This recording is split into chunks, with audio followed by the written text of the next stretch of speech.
My name is Stanley and I work at the Department of Agriculture. At least, that's what it says on the building. I've worked in this job for 17 years. I started right out of high school. I never thought I would amount to much. Turns out I was right. My job is simple. I file things. Day in and day out I file. It's mindless and boring. That's what makes it the perfect job. Nobody bothers you as long as the filing gets done.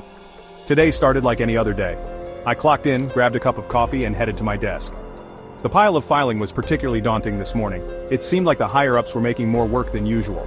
I didn't mind. The more work I had to do, the less time I had to think. Thinking is dangerous. Thinking leads to questions. Questions lead to trouble. It's best not to think too much, especially in this line of work. I learned that the hard way. I was halfway through my coffee when I heard it. A low hum, barely audible above the whir of the fluorescent lights. It seemed to be coming from the end of the hall. The end of the hall where nobody ever went. Everyone who worked in the building knew about the rumors surrounding the end of the hall. Some said it was a storage room for old classified documents.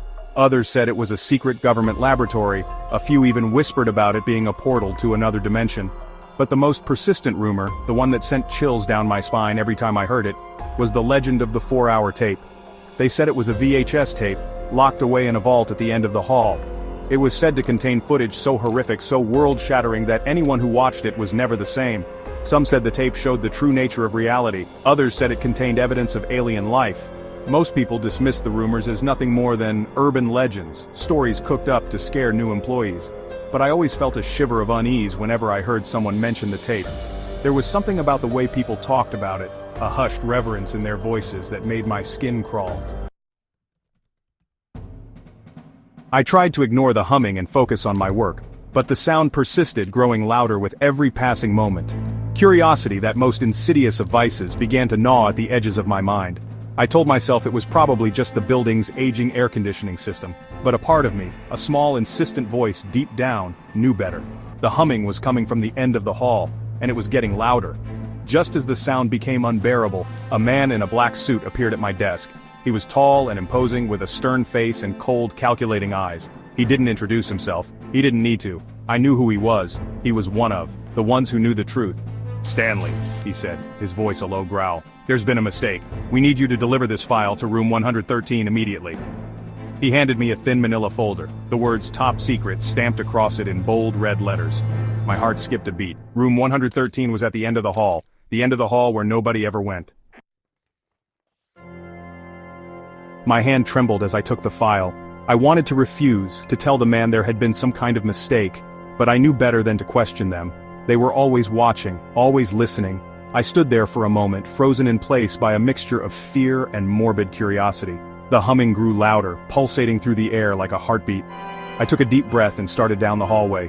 The air grew colder as I approached room 113. The fluorescent lights flickered, casting long, grotesque shadows on the walls. I could feel my heart pounding in my chest. My mouth was dry, my palms were sweating. I reached the end of the hall and stood before room 113. The door was heavy steel with a single small window at eye level. I could see flickering light coming from inside. The humming was almost deafening now. I raised my hand and knocked tentatively on the door. The humming stopped. Silence. For a moment I thought I had imagined the whole thing. Then, the door swung open. The room was dimly lit, the air thick with the smell of stale cigarette smoke. There were half a dozen men in the room, all seated around a large table. They were all dressed in dark suits, their faces grim. They looked up as I entered, their eyes cold and appraising.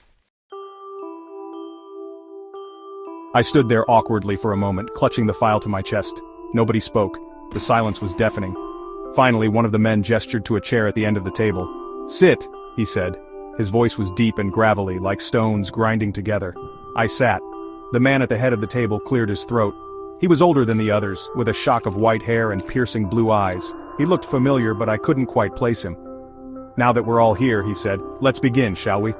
He nodded to one of the other men, who stood up and walked over to a TV set in the corner of the room. He fiddled with the controls for a moment, and the screen flickered to life. Static.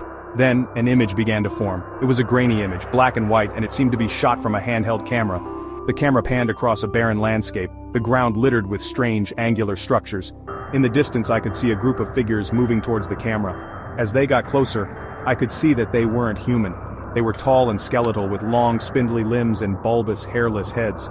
Their eyes were large and black, and they seemed to stare right through the screen at me. I felt a chill run down my spine. My breath caught in my throat. I had never seen anything like it in my life. The footage continued to play, showing the creatures moving among the strange structures. They seemed to be communicating with each other, though I couldn't hear any sound. Their movements were jerky and unnatural, like puppets on strings. The man at the head of the table spoke. "These creatures," he said, "are extraterrestrial beings. They have been visiting our planet for centuries." He paused, letting the information sink in. I could hear the other men in the room shifting uncomfortably in their seats. "They come here for one reason," the man continued, "to feed." I stared at him, uncomprehending. "Feed?" I repeated. "Feed on what?" The man's face hardened. "On us," he said. I felt a wave of nausea wash over me. The room seemed to spin. I could feel the blood draining from my face. The creatures. They fed on humans. It was too much to process. The man at the head of the table continued, his voice flat and emotionless. He explained that the creatures had made a pact with the world's governments. In exchange for a steady supply of human subjects, they agreed to leave the rest of humanity alone. The footage continued to play. It showed images of people being rounded up, herded like cattle into waiting spaceships. It showed images of the creatures performing horrific experiments on their captives. It showed images that would haunt my nightmares for years to come.